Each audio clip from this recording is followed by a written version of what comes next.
किसी भी साइट को स्टार्ट करने के लिए साइट प्लान तैयार करना पहला वर्क होता है।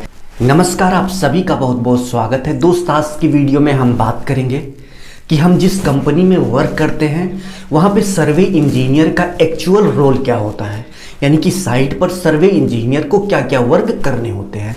सो हम आपको साइट के माध्यम से एक्चुअल तरीके से दिखाएंगे कि साइट पर सर्वेयर का क्या क्या वर्क होता है। चलिए वीडियो स्टार्ट करते हैं। वीडियो स्टार्ट करने से पहले आप सभी से एक छोटी सी रिक्वेस्ट है, यदि आप चैनल पर नए हो तो चैनल को सब्सक्राइब कर बेल आइकन प्रेस कर लीजिए, जिससे आगे आने वाली अच्छी अच्छी वीडियो की नोटिफिकेशन आपको मिलती रहे। किसी भी साइट को स्टार्ट करने से पहले लैंड सर्वेयर का जो पहला वर्क होता है कि उस पूरी साइट का टोपोग्राफी सर्वे कर साइट प्लान तैयार करना होता है। आपने टोपोग्राफी सर्वे का नाम जरूर से जरूर सुना होगा, बट इस वीडियो में हम आपको एक्चुअल दिखाएंगे कि टोपोग्राफी सर्वे क्यों किया जाता है। सो आप देख सकते हैं इस पूरी साइट का टोपोग्राफी सर्वे कर साइट प्लान तैयार किया गया है। किसी भी साइट को स्टार्ट करने के लिए साइट प्लान तैयार करना पहला वर्क होता है। साइट प्लान तैयार करने से हमें यह पता चल जाता है कि इस पूरी साइट पर किस डायरेक्शन में क्या क्या है। एग्जाम्पल की बात करें तो जैसे आप देख सकते हैं यहाँ पे डायरेक्शन दी गई है नॉर्थ, साउथ, ईस्ट, वेस्ट। तो जैसे इस एरिया में आप वेस्ट डायरेक्शन में ये देखेंगे तो सबसे पहले आपको रोड दिख जाएगा। आप देख सकते हैं यहाँ पे रोड मेंशन किया गया है। रोड के जस्ट बगल आप देख सकते हैं यहाँ पे कार पार्किंग है और यहाँ पे खाली एरिया कुछ है। और इसके साथ साथ यदि आप इस सर्वे में आगे बढ़ेंगे तो आप देख सकते हैं यहाँ पे आपको पार्क नजर आ रहा है, ये ओपन एरिया है। और इसके साथ साथ आप देख सकते हैं यहाँ पर और यहाँ पर बिल्डिंगें बनी हुई हैं और बिल्डिंगों के बगल में आप देख सकते हैं यहाँ पे स्विमिंग पूल है और ये आपका मैदान है।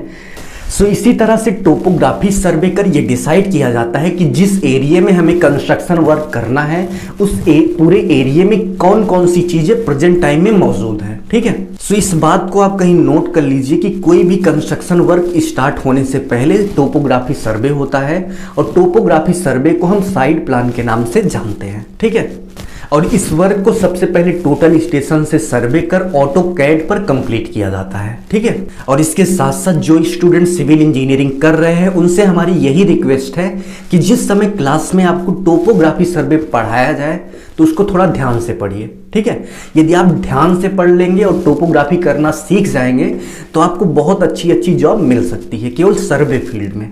सो ये तो बात हो गई टोपोग्राफी की। वीडियो में लास्ट तक बने रहिए, अभी बहुत कुछ देखना बाकी है। जैसे हम बिल्डिंग सेक्टर में सर्वे इंजीनियर के वर्क की बात करें तो साइट प्लान बनाने के बाद यानी कि टोपोग्राफी सर्वे करने के बाद building foundation excavation work complete किया जाता है। तो building foundation excavation work complete करने के लिए सबसे पहले सर्वे इंजीनियर जो होता है फाउंडेशन एक्सीवेशन यानी कि फाउंडेशन की खुदाई किस एरिया में होती है इन सभी का पॉइंट क्लियर करके डिसाइड करता है। जैसा कि आप यहाँ पे देख सकते हैं कि बिल्डिंग फाउंडेशन एक्सीवेशन वर्क यानी कि बिल्डिंग के फाउंडेशन की खुदाई के लिए यहाँ पे चूना मार्किंग हुई है। चूना मार्किंग होने से ये डिसाइड हो गया कि हमें बिल्डिंग का फाउंडेशन इसी एरिया में करना है, इस चूने से बाहर नहीं जाना है। ठीक है, फाउंडेशन एक्सीवेशन चूना मार्किंग वर्क को सर्वे इंजीनियर कंप्लीट कराता है और इस वर्क को हम फाउंडेशन एक्सीवेशन चूना marking, foundation excavation layout, foundation excavation marking भी बोलते हैं। ठीक है, सो यदि आप सर्वेयर की ट्रेनिंग कर रहे हैं तो अपने ट्रेनर से बोलिए कि हमें बिल्डिंग का फाउंडेशन एक्सीवेशन लेआउट जरूर से जरूर सिखाए। ठीक है, फाउंडेशन की खुदाई कंप्लीट होने के बाद सर्वेयर का सेकेंड वर्क होता है कि पीसीसी के लिए मार्किंग देना। जैसे आप यहाँ पे देख सकते हैं कि फाउंडेशन की खुदाई कंप्लीट हो चुकी है।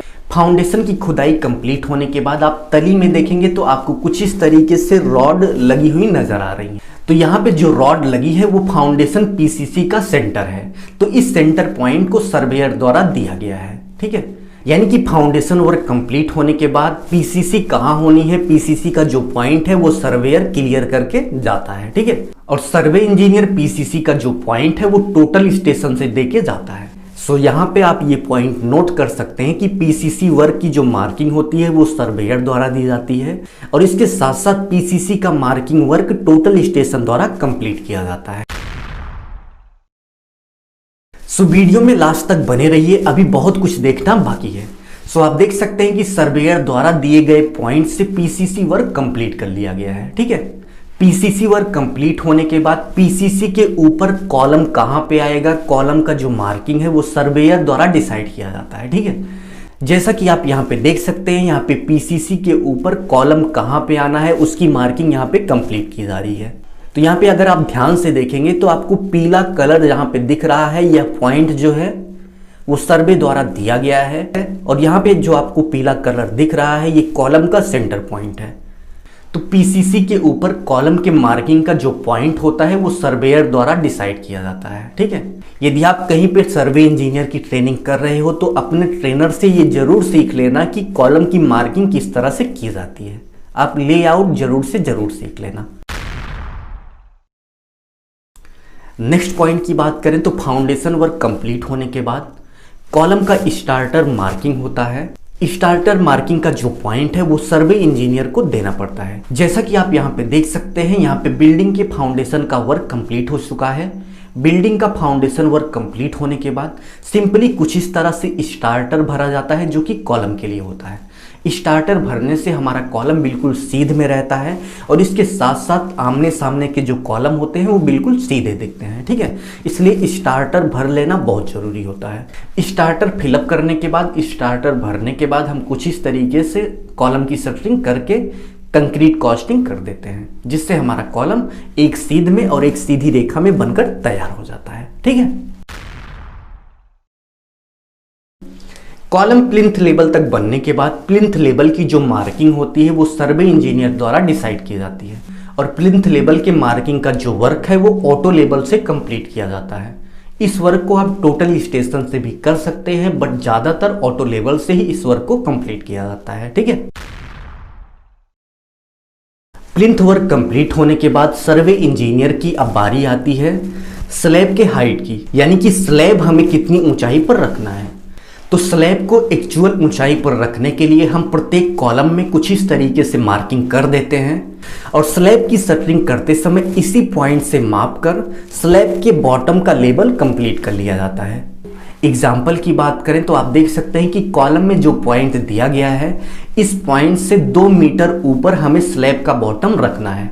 ठीक है, तो इस पॉइंट से हम 2 मीटर माप कर स्लैब की शटरिंग कंप्लीट कर लेंगे। ठीक है, जिससे स्लैब बनने के बाद इस पॉइंट से स्लैब की जो ऊंचाई हो वो 2 मीटर हो। ठीक है, और कॉलम पर सर्वेयर कुछ इस तरीके से जो पॉइंट देता है, इस पॉइंट से, इस मार्क से ये पहले से ही डिसाइड होता है कि इस मार्क से हमें स्लैब 2 मीटर रखना है या फिर 3 या फिर 4, कितना मीटर रखना है ये पहले से सर्वेयर डिसाइड कर देता है। ठीक है, सो इस तरह से हमारा स्लैब वर्क कंप्लीट हो जाता है। स्लैब वर्क कंप्लीट होने के बाद वही प्रक्रियाएं फिर से दोहराई जाती हैं, जैसे कॉलम मार्किंग, स्लैब हाइट, ये सारी प्रक्रियाएं फिर से दोहराई जाती है, यानी कि इन सभी का पॉइंट सर्वे इंजीनियर देता चलता है और एक फ्लोर से दूसरा फ्लोर बनता चलता है। ठीक है, सो आज की वीडियो आपको कैसी लगी, अच्छी लगी या फिर अच्छा नहीं लगा, कमेंट बॉक्स में जरूर से जरूर बताएं। यदि अच्छा लगा तो लाइक करें। सो दोस्त, अभी के लिए बस इतना ही। अपना ख्याल रखिए, अपने मम्मी पापा का अपने से भी ज़्यादा ख्याल रखिए।